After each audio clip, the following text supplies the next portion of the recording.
région Tanger-Tétouan Al Hoceima est située à la pointe nord du Maroc, à quelques dizaines de kilomètres de Gibraltar. Tanger, porte d'entrée de la Méditerranée, est l'interface entre l'Europe et l'Afrique. Longtemps ville internationale, ville de commerce et de tourisme, ville d'art et de culture, Tanger et sa région, l'une des plus dynamiques du pays, subissent, depuis quelques décennies, une transformation profonde.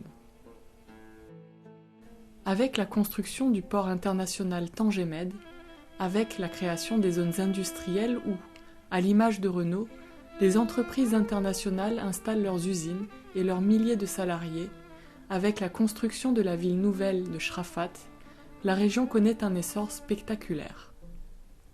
Et Tanger, poumon économique de plus d'1 million d'habitants, ne cesse de s'étendre et de se développer. La création de ces infrastructures bouleverse les équilibres économiques et sociaux de la région. Mais le contraste est saisissant avec l'arrière-pays rural. Derrière les montagnes hérissées d'éoliennes, une population pauvre vit en quasi-autosubsistance dans des douars dispersés au flanc des montagnes. Ces paysans, à l'image des Ouadras, une tribu arabe chassée d'Andalousie au XVe siècle et venue s'installer juste de l'autre côté du détroit de Gibraltar, vivent d'un peu d'agriculture et de quelques moutons, chèvres ou vaches. Le réseau électrique est tout récent. Les communications entre les villages et avec la ville sont très difficiles. L'hiver, dans ces montagnes qui culminent à près de 1000 mètres d'altitude, est très rigoureux. La croissance démographique y est très élevée et l'analphabétisme y est la norme. Trop nombreux, trop pauvres et trop peu éduqués, les jeunes n'ont, le plus souvent, d'autres alternatives que de partir chercher en ville un travail aléatoire et mal payé.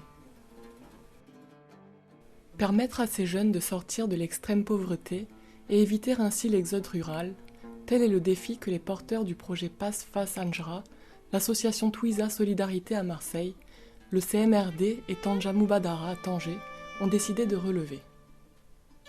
Réalisé avec l'appui de l'Agence française de développement et le soutien de la société Al Omran et de la région Sud-Provence-Alpes-Côte d'Azur, le projet a eu pour objectif de créer des emplois et de générer des revenus par l'attribution de prêts d'honneur et par des formations et de l'accompagnement. Il avait aussi pour objectif la formation, l'insertion professionnelle des jeunes, garçons et filles, sans emploi ni qualification. Les projets agricoles destinés à améliorer les revenus des paysans et à mieux valoriser les potentialités locales ont comme dénominateur commun de viser des productions de terroirs de haute qualité biologique. Poulet, œufs, viande de mouton et de bœuf, légumes ou miel, tous ces produits sont destinés au marché de Tanger et de sa région. Il y a seulement 2 ans, personne dans le village de Darmaïmoun n'avait entendu parler de tourisme rural. Et personne n'imaginait par conséquent possible de pouvoir accueillir un jour des visiteurs et des touristes, marocains ou étrangers, dans sa propre maison. C'est pourtant ce que fait aujourd'hui Bouchra Alouane dans sa maison familiale. Avec 4 autres jeunes femmes du Douar, elle a créé la coopérative Eau Rouge de tourisme chez l'habitant. Le projet PASS l'a aidé à aménager la maison familiale, équiper la cuisine pour faciliter le travail des femmes, créer des toilettes, aménager le salon de réception. Mais il a aussi permis aux 5 membres de la jeune coopérative de recevoir une formation pratique sur l'accueil des touristes, l'hygiène ou la sécurité. Située à 1 heure de Tanger, facilement accessible, la coopérative peut accueillir de simples visiteurs, des randonneurs ou des groupes d'enfants et de jeunes urbains.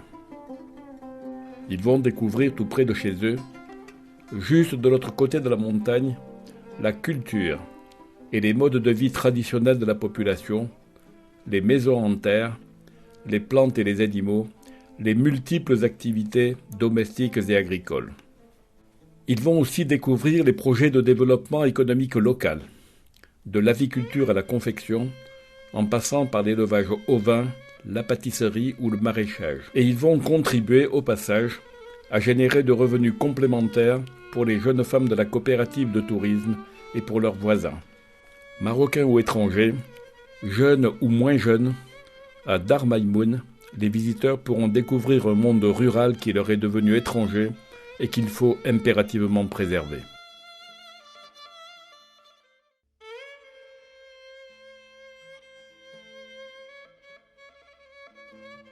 Vendu très cher et disposant d'une demande croissante, le miel représente au Maroc une valeur sûre. C'est sur ce diagnostic que s'est constituée la coopérative Aldibal Aldarabia, ou les montagnes dorées. Formée et encadrée par un technicien algérien bénévole, les membres de la coopérative apicole ont pu installer une 50aine de ruches modernes et construire un local pour l'extraction et le conditionnement du miel. L'initiative a poussé d'autres jeunes ruraux du voisinage à monter leur propre projet apicole.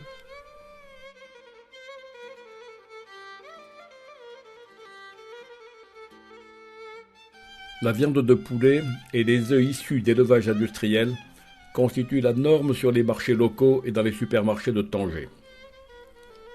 La coopérative Armel del Frafre, à Marjlois, a décidé de produire des œufs Beldi, c'est-à-dire des œufs issus de poules de race locale. Bien protégées des vents et élevées au grain dans un vaste parc, les poules ont à leur disposition des nids bien cachés sous les branchages. Tariq Biel, éleveur ovin, a un troupeau de brebis de la race Sordi. Il s'agit d'une race locale, très bien adaptée au milieu, mais rare dans la zone de Tanger, alors que sa viande est considérée comme l'une des meilleures sur le marché marocain. L'éleveur, aidé par le projet PASS, produit des agnelles destinées à approvisionner d'autres petits élevages en reproducteurs de grande qualité. Dans ce domaine aussi, plusieurs paysans ont obtenu des prêts d'honneur pour acheter quelques brebis ou quelques agneaux destinés à l'engraissement. C'est à Dar Maïmoun que le premier projet de maraîchage en permaculture s'est mis en place pour produire des fraises pour le marché de Tanger et des environs. Ce sont les jeunes en insertion professionnelle dans le domaine de la production maraîchère, futurs auto-entrepreneurs agricoles, qui ont installé le dispositif d'irrigation au goutte à goutte. Le climat de ces montagnes est excellent. Le terrain et la main-d'œuvre sont disponibles, l'eau de source est gratuite, la demande du marché importante pour des produits de cette qualité. Toutes les conditions sont donc réunies pour que des projets de maraîchage de ce type permettent l'obtention de revenus stables pour ces jeunes. Mais ces zones rurales ont également besoin de services. Il s'agit de contribuer à la création de nouveaux métiers, à la création d'emplois ruraux non agricoles susceptibles de créer des revenus pour la main-d'œuvre rurale excédentaire. La coopérative Diazirat Laya, installée au douar Titia, commune de Tagramt, en pleine zone rurale, produit à la fois du pain et des gâteaux traditionnels, livrés en ville aux pâtisseries et aux organisateurs d'événements comme les mariages. Créée au départ avec 5 membres, elle emploie actuellement plus de 25 femmes.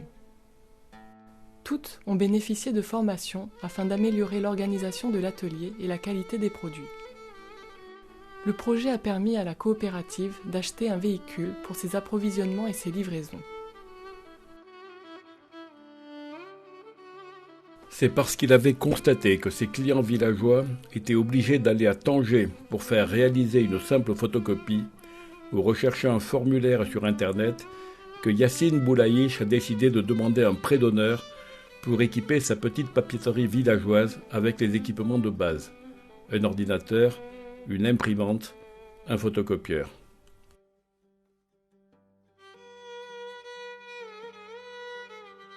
Émigré en Espagne pendant de longues années, Abdelmajid Dardour a ouvert, en rentrant au pays, une petite épicerie en bordure d'une route très fréquentée par les salariés des entreprises de la zone industrielle.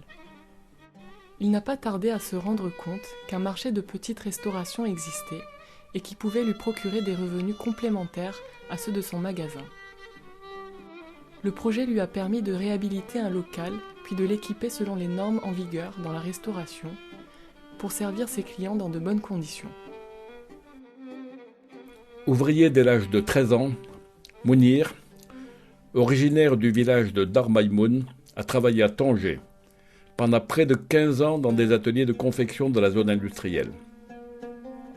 Il y a appris un peu tous les métiers. Lorsque sa mère a hérité d'un bout de terrain dans son douar de Dar Maïmoun, il a décidé de rentrer au village et d'y monter une coopérative familiale de confection. L'atelier a été construit par la famille avec les matériaux locaux et les techniques traditionnelles. Il produit maintenant des vêtements vendus dans une boutique du village et qu'il part également vendre sur les marchés locaux. À court terme, il envisage de donner du travail à une trentaine de jeunes filles de la tribu. C'est dans son atelier que le premier groupe de 14 jeunes filles en insertion professionnelle a bénéficié des formations. Alphabétisation fonctionnelle, formation technique, initiation au français. Parce qu'il crée des emplois ruraux non agricoles, susceptibles d'absorber la main-d'œuvre excédentaire de ces zones densément peuplées, parce qu'il valorise les sous-produits de l'industrie de la confection, parce qu'il permet le renforcement des capacités et l'autonomisation des jeunes femmes, le projet de Mounir s'insère parfaitement dans une stratégie de développement local durable. Un tel projet, en zone difficile, marginalisée, ne peut réussir que si les promoteurs ont su gagner la confiance des bénéficiaires, qu'ils soient paysans, artisans ou commerçants.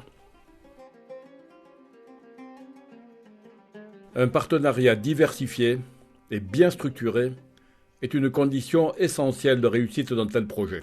La priorité doit aller vers les femmes, le plus souvent analphabètes et marginalisées, et les jeunes sans emploi ni qualification. Les prêts d'honneur, s'ils sont associés à un important renforcement des capacités, peuvent aider les familles à sortir de la pauvreté. Les bénéficiaires peuvent être soit des coopératives, le plus souvent constituées sur une base familiale, soit des individus. Les jeunes peuvent réussir leur insertion professionnelle s'ils bénéficient de formations adaptées, répondant très précisément aux besoins des entreprises. Des zones de montagne, dont l'environnement est très sain, peuvent fournir des produits agricoles de qualité, à haute valeur ajoutée, aux consommateurs de Tanger et des sourds environnants.